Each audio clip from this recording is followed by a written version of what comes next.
저희가 함께 말씀을 나누도록 하겠습니다. 오늘 저희가 함께 나누실 거는 주기도문 7번째 시간이고요. 시험과 악에서 구하옵소서라는 제목으로 저희가 함께 말씀을 나누도록 하겠습니다. 네, 오늘 저희가 예수님이 저희들에게 또 여러분들에게 또 저에게 가르쳐 주시는 그 기도는 무엇을 놓고 기도하라라고 말씀하시냐면, 우리를 시험에 들게 하지 마옵시고 다만 악에서 구하옵소서라는 이 말씀을 예수님이 우리 가운데 가르쳐 주고 계십니다. 보시면은 자막을 띄워주실까요? 띄워주시면 특별히 두 가지입니다. 시험과 악, 우리가 이 두 가지를 가지고 함께 말씀을 나누게 되는데요. 먼저 시험이 무엇인지에 대해서 함께 좀 살펴보기를 원합니다. 저희가 교회 생활을 하다 보면 이런 말을 종종 하죠. 나 시험 들었어. 아니면 나 시험 당했어. 뭐 이런 이야기들을 종종 하고는 합니다. 시험에는 어떤 의미가 있는지 두 가지를 좀 여러분들과 함께 나누고 싶은데요. 첫 번째는 긍정적 의미가 있어요.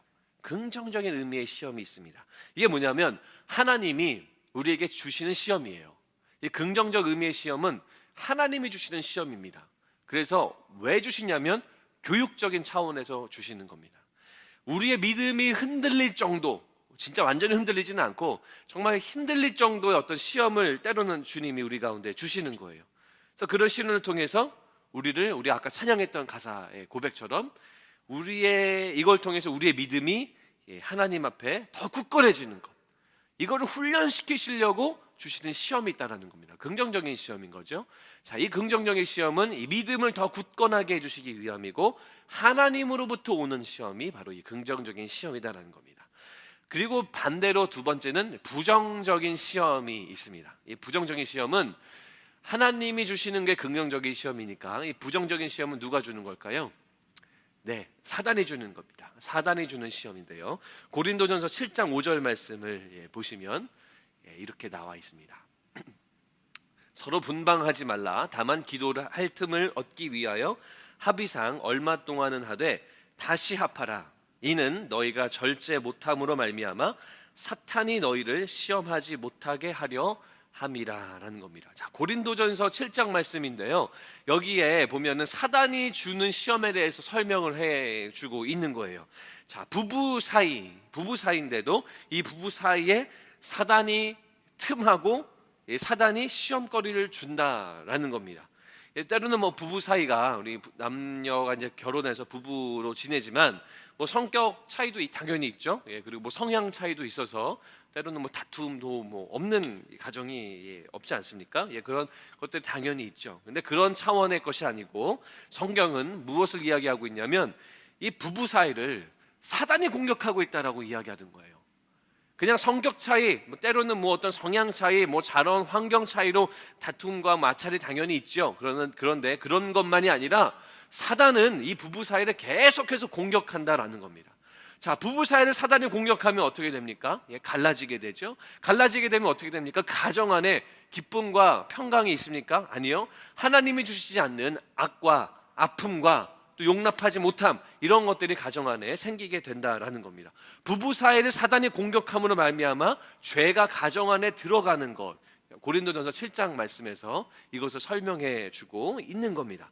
자, 사단이 주는 시험, 부정적인 의미의 시험, 이 시험은 결국은 여러분을 죄악의 길로 몰고 가고자 하는 사단의 전략임을 우리는 꼭 기억을 해야 됩니다. 어떤 전략이라고요?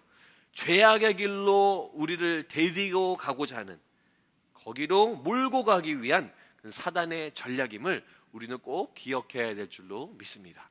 긍정적인 시험도 있지만 이 부정적인 시험도 있다라는 겁니다.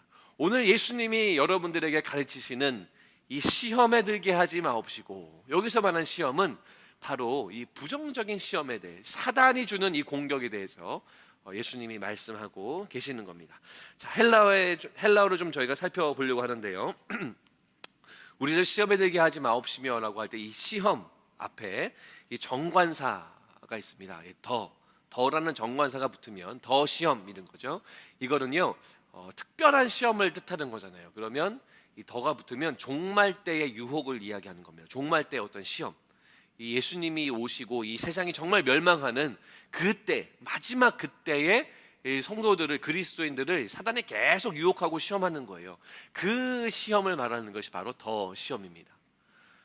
근데 그 앞에 정관사 더 특별한 시험이 아니라 좀 제너럴한 그냥 시험이라면 어떤 시험을 뜻하는 거냐면 일상생활에서의 유혹들과 시험거리를 이야기하는 겁니다.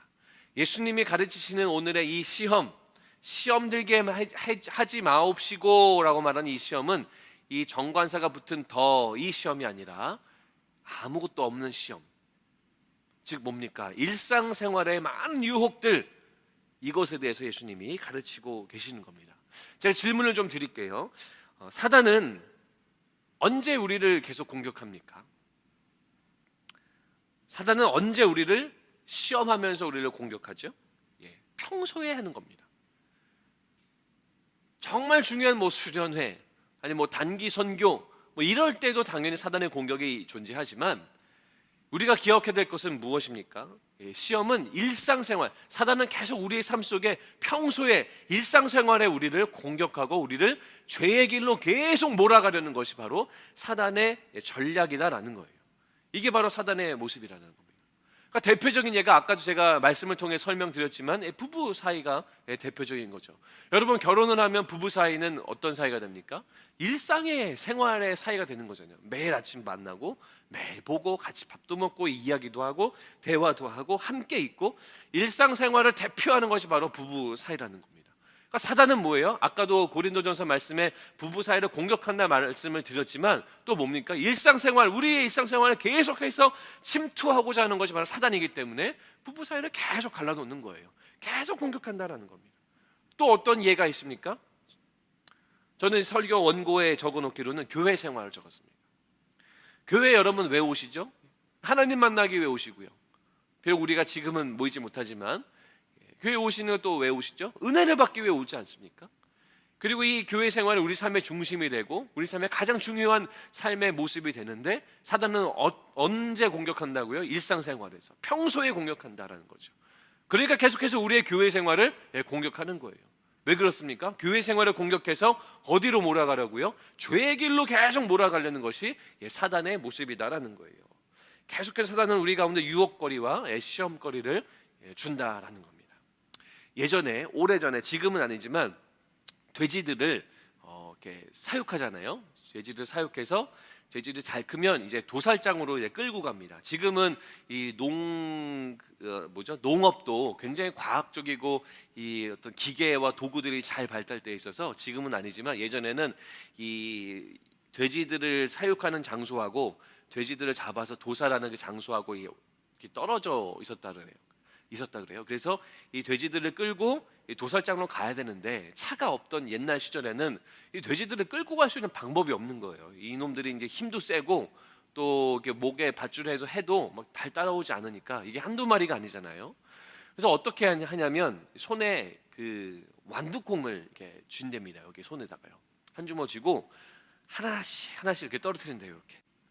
그럼 돼지들이 한 마리씩 그 완두콩을 하나 먹고 또 앞에 또 떨어져 있으니까 또 먹고 하면서 계속 완두콩을 이렇게 떨어뜨리고 도살장까지 가고 문 싹 닫아버리면 이제 도망가지 못하는 거죠. 그렇게 해서 돼지들을 도살장으로 데려갔다라는 그런 이야기를 들은 적이 있습니다. 손에 완두콩은 굉장히 작은 거죠. 돼지들은 뭐 먹는 걸 좋아하니까 그냥 떨어져 있는 거 보고 하나씩 먹으면서 가보니까 죽음의 장소인 도살장에 도착하고 있는 겁니다. 이걸 보면서 혹시 이것이 우리 영적인 삶하고 비슷할 수도 있겠다는 생각을 해봅니다. 우리 앞에 떨어지는 완두콩 하나 먹는 게 큰, 우리가 자주 말하는 표현으로 빅딜은 아니에요. 뭐 하나 먹으면 되죠. 근데 하나 먹고 하다가 결국은 어디로 가게 되는 겁니까? 우리의 영혼이 죽음의 상태에 이르게 되는 것이 바로 이 사단의 공격 전략이다라는 거예요. 일상생활 속에서 우리 가운데 계속 그런 것으로 우리를 이 죽음의 길로 끌고 가는 것이 바로 사단의 전략이다라는 거죠. 교회 생활, 갑자기 누구하고 싸움이 나든지 뭐 불편하든지 소위 시험이 들게 한다든지, 아니면 부부 사이에서도 굉장히 크고 작은 다툼으로 인해서 갈라놓게 하고, 이런 것들 통해 사단은 계속해서 우리를 어둠의 길로 가게 한다라는 겁니다. 그래서 우리는요, 일상생활에 계속해서 깨어 있어야 된다라는 겁니다. 항상 깨어 있어야 된다라는 겁니다. 항상 깨어서 뭐 해야 합니까? 하나님께 계속 도움을 구하지 않으면 우리는 넘어질 수밖에 없는 그런 존재다라는 겁니다. 고린도전서 10장 12절 말씀 다 같이 읽을까요? 시작. 그런즉 선줄로 생각하는 자는 넘어질까 조심하라. 서 있다라고 생각하는 사람들은 넘어질까 항상 조심해야 된다라는 겁니다. 우리는 언제 넘어질 줄 모르는 사람들입니다. 그래서 예수님을 통해서 알려주신 이 기도를 가지고 우리는 계속해서 우리 시험에서 우리를 들게 하지 마옵시고 계속해서 이것을 놓고 주님께 간구를 해야 합니다. 자, 두 번째로 악에 대해서 여러분들과 함께 말씀을 나누기 원합니다. 악은요, 한글 우리 성경에 보면은 악에서라고 나와 있는데요, 영어로 보면은 더 evil one이라 그래가지고요, 악한 자, 악한 사람 이렇게 번역을 하고 있습니다. 헬라 원어를 보면은 원래 쓰여졌던 성경책의 언어를 보면 이 악으로 번역을 할 수도 있고 이 악한 자, 악한 놈 이렇게 번역할 수도 있습니다. 뭐 다 의미가 맞습니다. 저는 개인적으로 볼 때 이 악한 자라고 번역하는 것이 뭐 다 두 개 다 그래머적으로는 맞지만 악한 자라고 번역하는 것이 조금 더 우리 신앙생활에 도움이 되지 않을까, 그렇게 생각이 됩니다. 왜냐하면 악, 좀 실체가 보이지 않잖아요. 근데 악한 자 하면 우리가 사단 바로 연결할 수 있기 때문에 사단에서 우리는 사단에서 우리는 항상 도움을 간구해야겠구나, 우리 사단에 빠지지 않도록 하나님께 도움을 간구해야겠구나, 우리가 그렇게 알 수 있을 것 같습니다. 자, 악과 아까 설명드렸던 시험, 이 두 가지는 결국 뭐하고 연결이 됩니까? 나 시험 들었어. 나 시험 당한 것 같아. 나 지금 악에 좀 어려움을 경험하고 있어. 우리가 이런 말들을 가끔 하곤 하는데 결국 이 시험과 악 뭐하고 연결되어 있는 거예요? 모두 다 사단하고 연결되어 있다는 겁니다. 우리 그리스도인들은 하나님 나라로 옮김받은 사람들입니다. 여러분 믿으십니까? 여러분은 지금 이 땅에 살고 있지만 여러분들의 스테이러스는, 여러분의 영혼은 하나님 나라로 옮겨져 있는 사람들이다라는 거예요. 그러나 이 땅에서 하나님 나라가 완성될 때까지, 물론 우리가 죽으면 하나님 나라에 가게 돼 있지만 우리가 이 땅에 살면서 이 땅에도 하나님 나라가 완성될 때까지는 우리 그리스도인들은 이 사단하고 계속해서 대항해서 싸워야 하는 것이 바로 우리들의 모습이다라는 거예요. 저희가 지난번에 살펴봤던 에베소서 말씀 마지막 부분에도 나오지 않습니까? 전신갑주를 취하라라는 명령을 우리 가운데 하시잖아요. 전신갑주를 취해서 사단과의 대적 가운데 승리하라라고 우리 가운데 말씀하시잖아요. 우리는 계속해서 영적 전쟁을 피할 수 없는 존재들임을 여러분 꼭 기억하셔야 됩니다. 그래서 악과 시험 다 사단하고 연결되어 있기 때문에 우리는 예수님의 이 가르치심을 잘 기억해서 뭐 해야 됩니까? 악에서 건져달라는, 시험에서부터 건져달라는 이 간구를 우리는 절대로 놓쳐서는 안 된다라는 겁니다. 사단의 공격, 사단의 유혹, 사단의 시험은요 항상 존재합니다. 수련회 때문에 있는 것도 아니고 단기 선교 갈 때만 있는 것이 아니고 일상생활에서 사단은 계속해서 여러분들을 공격한다라는 겁니다. 그래서 여러분들 스스로를 계속 점검하고 내가 바르게 깨어 있는가, 내가 사단의 그 완두콩 하나하나 놓는 것에 아무 생각 없이 따라가고 있지는 않은가, 내가 바르게 서 있는가, 우리는 계속 깨어서 주님 앞에 간구하고 기도해야 된다라는 겁니다. 그래서 예수님이 오늘 말씀을 통해서 시험에 들게 하지 마옵시고 악에서 구하옵소서라는 그 가르침을 우리 가운데 주시고 계신 겁니다. 사랑하는 성도 여러분, 기도하시면서 기도할 때마다 우리는 악에서부터 건지시는 하나님의 손길을 놓고 계속 간구해야 합니다. 왜냐하면 우리는 이 완두콩만 바라보면서 잘못하면 이 사단의 길로 금방 휩쓸릴 수밖에 없는 그런 연약한 존재들이기 때문입니다. 나는 연약하지 않아요, 나는 훈련 많이 받아서 괜찮아요 라고 생각하는 사람들이 넘어지는 자라는 거예요. 아까 말씀 나눈 것처럼 그런 사람들이 쉽게 넘어집니다. 그러나 나는 연약해, 나는 예수님의 은혜가 매 순간 필요해 라는 사람들은 이런 기도를 하면서 넘어지지 않게 되는 거죠. 오직 하나님의 능력으로 우리는 넘어지지 않게 돼 있는 겁니다. 저희가 지난주에 말씀 시간에도 함께 나누었는데 1210 기도, 우리가 함께 주님 앞에 부르짖고 기도하고 우리 복음을 전하자, 12월까지 10명의 영혼구원을 위해서 기도하자, 제가 함께 말씀 나누지 않았습니까? 많은 분들이 연락 주시고 도전이 되었다, 동참하겠다라는 말씀들을 주셨습니다. 그리고 재직체를 통해서 우리가 말씀을 드렸고, 이번 주일날 제가 좀 더 구체적으로 예배 때도 설명을 드리겠지만 우리가 본격적으로 새로운 장로님들을 뽑는 그런 프로세스를 시작하려고 합니다. 이런 것들이요 정말로 기쁜 일이거든요. 영혼을 구원을 놓고 온 성도님들이 뛰어드는 것, 하나님 나라 공동체를 위해서 정말 일꾼들을 세우는 것, 이 천국에선 잔치가 벌어지는 일들이에요. 근데 여러분, 사단은 언제든지 일상생활 평소에 그랬던 것처럼 우리 교회를 언제든지 그 틈만 보면요 들어올 수 있습니다. 그래서 어떻게 해야 됩니까? 기도해야 됩니다. 하나님, 우리 교회를 악에서 항상 구원해 주시고 시험에 들지 않도록 주님 우리 교회를 늘 보호해 주시옵소서. 계속 기도하는 자가 되고 이 파수꾼의 역할을 감당하는 우리 모두가 되기를 주의 이름으로 축원합니다. 그렇게 기도하실 때 우리 교회가 정말 이 축제 같은 시간, 모든 이 세상들은 이 코로나 바이러스로 인해서 이 다운되어지고 우울해지지만 우리는 믿음으로 일어나고 믿음으로 승리하는 이 정말 하나님이 기뻐하시는 믿음의 공동체가 될 줄로 저는 확신합니다.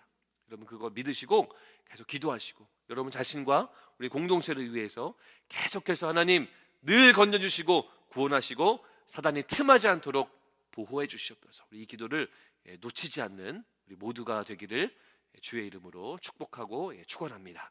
기도하시겠습니다.